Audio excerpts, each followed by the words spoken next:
Fear is probably a major obstacle for you in your trauma recovery. In this episode, I discuss what fear is, I share a story about how a police officer experienced fear, and I give you 3 quick tips on how to reduce your fear. My name is Justin Sinceri. I'm a therapist and the creator of the Polyvagal Trauma Relief System. Welcome to Stuck Not Broken, where I teach you how to finally get relief from trauma using clear language and practical techniques. This podcast is not therapy, nor is it intended to be a replacement for therapy. So I did this presentation a while back for a group of police officers for our school district. We are one of those school districts that's big enough to where it has its own police force. It's not like security guards. No, it's not. It's not campus security monitors. It's like actual police officers who are stationed. Is that the right word? Not stationed. Assigned to this school district, and then during the nighttime they function as regular on-call police officers and do all sorts of police officer stuff. So yeah, we did this presentation, Mercedes and I. Now you might remember Mercedes as the co-host of Stuck Not Broken way back when. So she and I worked together and we were doing these presentations on the polyvagal theory for teachers and staff members, therapists, nurses, and the cops as well. So we were teaching about the defensive states in particular and how these defensive states, when we get stuck there or when we're experiencing them in the moment, maybe they can be felt as anxiety or as depression or as anger. One of the cops in the room, he kind of balked at the idea of being in a defensive state. And he's like, no, you're either made for this job or you're not. That has no place in what we do. And the other cops in the room kind of echoed that and seemed to agree. And it seems like it was kind of common knowledge amongst each of them as like, either you're made for this or you're not. And a couple people shared the same sentiment.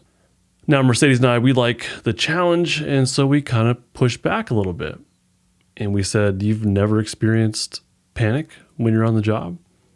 You've never been scared? Seriously?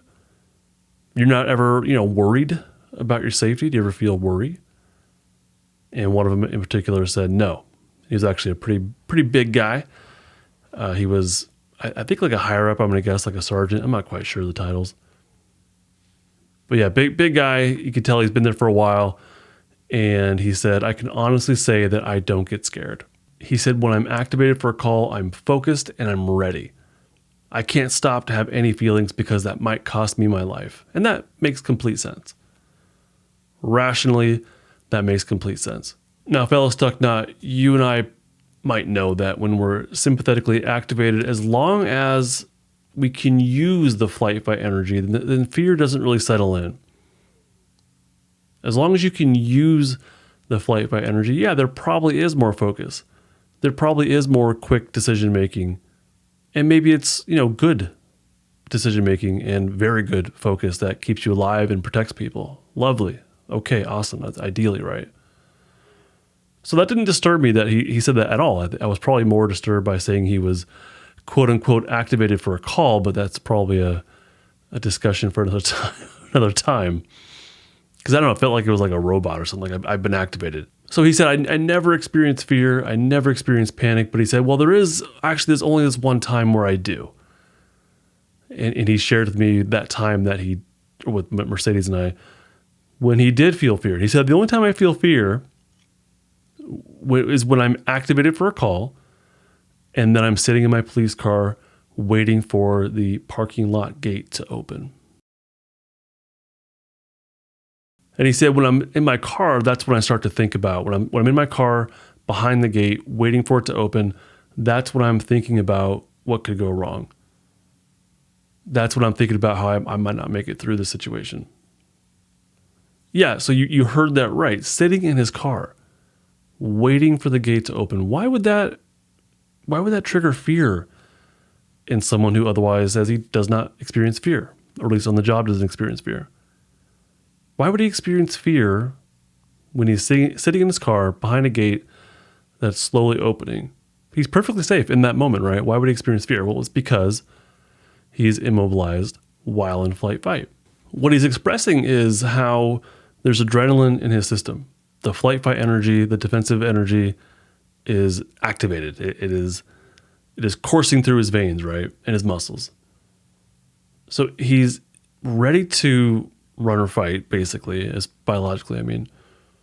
But he couldn't advance to where he needed to go. He was primed for duty. He's ready to roll, right? But he's stuck behind a slow-moving gate. He only felt fear once he was immobilized while in flight fight. Once he was immobilized while he had mobilization in his system. Once he could not advance for his directive. And so on top of that, after he's immobilized while in flight fight, we know that whatever polyvagal state we're in, that our story follows our state. That the thoughts in our brain follow the state that we are in. If you're in a safety state, you're going to have thoughts that are more positive and connective and empathetic and hopeful. If you're in a fight state, you're going to have thoughts that are more about like blame and anger and, avoiding responsibility maybe, or putting it on to somebody else. So for this officer who's in a flight fight state, he is also immobilized while in flight fight. So the thoughts in his mind are more of a fearful freeze, because he's thinking about how he's not going to make it through. He's thinking about how he may not get home to his family. He's thinking about how he won't be able to help whatever the situation is, and that the worst thing's going to happen. He's thinking about what's going to go wrong. So all that flight fight energy in his system that he's unable to use flavors his thoughts. And now his thoughts become more anxious and panicky, fearful. So what does this story have to do with you and your unstucking process? Let's say you're doing the, quote unquote, the work, the trauma work, right? The stuff that, that you're doing. What does this have to do with you? Well, you may have some fear in your system, and that fear got there or gets there from having flight fight energy, but being immobilized. So what you may notice, and actually this comes up, people tell me this comes up with some yoga poses they do, that they have some mobility in their system, but they're immobilized. So for you in your unstucking practice, if you're doing like a meditation, or maybe even in therapy, when you're talking about whatever it is, you may have some flight fight energy come up in your system, but you may also have some immobility in your system. Maybe that's because you feel like you're in therapy and it's not okay to like move. Or maybe you're in a certain pose in yoga, or maybe, fear comes up for you in your own meditation practice and you're just sort of frozen there in the moment. You have mobility in your system, but you also have immobility. So that's fear. So when you set out to do your stuck knotting work, when you set out to do your unstucking work, I call it stuck knotting. When you set out to do that, there's 3 things that I want to give to you to help reduce the intensity of that fear. Now, one of these is more of a longer term. The other 2 are short term, immediate things you can do. The first one is the longer term one, and that's developing the strength of your safety state. I know you've heard me say this a lot. Your vagal brake must be strengthened before delving into your stuck defensive state.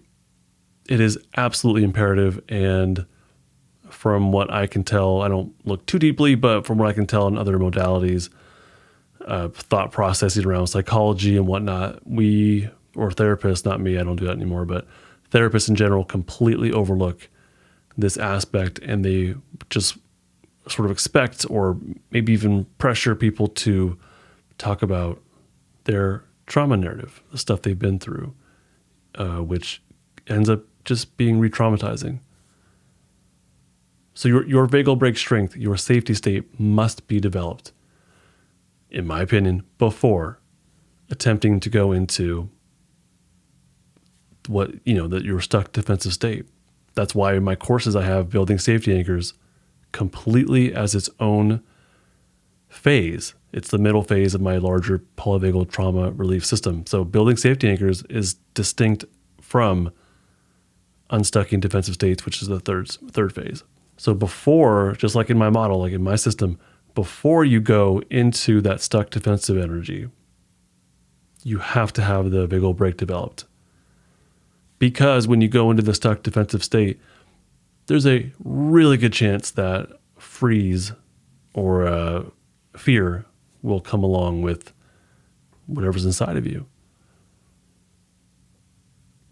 As you develop, again, longer term, as you develop the strength of your vagal brake, then that immobility of freeze, the immobility of fear, will thaw and enable you to feel and act on your mobility, your flight fight energy. Or at least to feel it and allow some shifts to happen within you. Number 2, which is shorter term, is to use your safety anchors. These are the things that ground you in your safety state. So before you delve into the more dysregulated, stuck defensive state, before you do that, your vagal brake should be developed. But in order to do that, you need to know what helps you to feel safe, what grounds you in your safety state. The more you practice that, then your vagal brake gets developed, or that's part of what develops it. And when it comes to these safety anchors, I want you to really look at it in 2 different ways. And this is Dr. Porges talks about this in his second book, I believe, which is passive safety anchors and active safety anchors. Passive ones are things that are, environmentally, that just bring you a passive cue of safety, things you don't have to actually do or consciously notice, although I think mindfully noticing them brings it to an active level and is more helpful. But there might be things around you right now that are a cue of safety. In my office, if you're on YouTube, you can see I have like some of my favorite stuff behind me. I have some Lego that I built with my son. It's Venom. He's a comic book anti-hero. And my son and I made that from some Lego build. My daughter and I are working on a Seinfeld one right now. I have a 49ers helmet from my childhood. All these things. I have Optimus Prime, all these nerdy things, plus my polyvagal books, a couple of design books in there, some fake plants, some markers behind me. These are all passive things that when they're there, when I just see them, there's a cue of safety for me. There's things in there that have meaning for me that are safe. I have a dim light behind me. I have a Lego bonsai tree. These are things that just provide me a passive cue of safety. That's different than me doing something like some active fidgeting or smelling something that I find grounding, like an orange or a lemon or a lime, or tasting something that I find grounding, or looking at something that I find grounding, or like maybe reducing the lighting in my room. All these things that would be more passive actually. So there's passive cues and active cues, and you'll have to kind of differentiate, what's what for you, and to use those things before trying to do some stuck nodding and looking more directly at your stuck defensive state. And the third thing to help reduce fear in your unstucking work. So besides the active safety cues, besides the passive safety cues, I want you to give yourself some top-down safety anchors beforehand. Again, this is all before you start delving into your dysregulation, before you start that meditation, before you start that therapeutic practice, whatever it is. So give yourself some top-down cognitions to further anchor yourself in safety. And I would recommend that you do the top-down cognitions plus be in an environment of safety, of passive safety, plus do something that is more actively activating or actively grounding yourself in safety.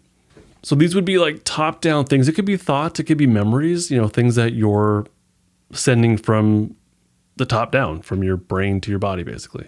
It could be, like I said, a memory. It could be your imagination. It could be a thought that you're giving yourself, like, I deserve to live a life with more safety, or I can handle this. I've prepared for this. I believe in myself, and I can handle, whatever is inside of me. And now you have to be honest with yourself about that, by the way. And if you can't, that's okay. Come back to it when you're ready. Or you could say, look, this is going to be challenging. I want to know what's in there. I'm curious to know what the heck's happening inside of me. So I believe myself. I'm at least curious, and if I need to stop, it's okay to stop. If I need to stop, I know how to stop, and I'm allowed to pause this and come back to it when I'm ready. All this stuff is covered, by the way, in my polyvagal trauma relief system. All this stuff is covered in depth.